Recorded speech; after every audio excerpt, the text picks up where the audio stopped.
ပစ္စည်းတွေဝယ်တဲ့အခါမှာမရှုံးချင်ဘူးဆိုလို့ရှိရင်ဘာဝယ်လို့ရမလဲကျတို့ကားဝယ်တယ်ကွာကားကိုစီးလိုက်တယ်မောင်းလိုက်တယ်ကားအသစ်ချက်ချုပ်ကနေပြီးတော့တံပိုးကျသွားတာပဲမလားဟောင်းသွားတဲ့ခါကျတော့အဲ့ဆိုနောက်တစ်မျိုးစဉ်းစားရအောင်အိမ်ဝယ်မယ်ကွယ်အိမ်ကရောဟောင်းတာတော့ဟောင်းတာပဲအဲ့ဆိုစိုက်ကယ်ဝယ်မယ်ကွယ်ဟောင်းတာပဲအဲကုန်းဝယ်မယ် TV ဝယ်မယ်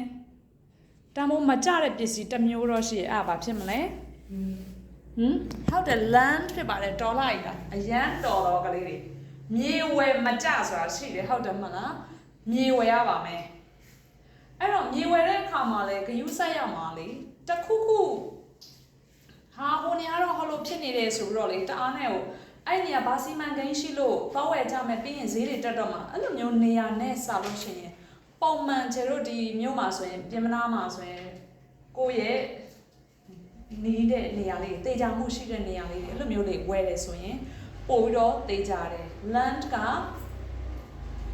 တန်ဖိုးမလျော့เนาะမြေဝယ်ရင်တန်ဖိုးမလျော့နောက်တစ်ခုရှိသေးတယ် depreciation ဆိုတာပတ်စံကိုထွက်စေလားမထွက်စေဘူးလား depreciation ဆိုတာ expense ပဲလေဟုတ်တယ်မလား depreciation ဆိုတာ expense ဒါပေမဲ့ depreciation ဆိုတာပတ်စံကိုမထွက်စေဘူးเนาะ depreciation ဆိုတာပတ်စံကိုမထွက်စေတော့ expense ဖြစ်ပါတယ်အဲ့ဒါလေ depreciation နဲ့ပတ်သက်တဲ့ထူးခြားတဲ့မှတ်ချက်မှတ်ထားပေးအောင်ဟုတ်ပြီလားရပါ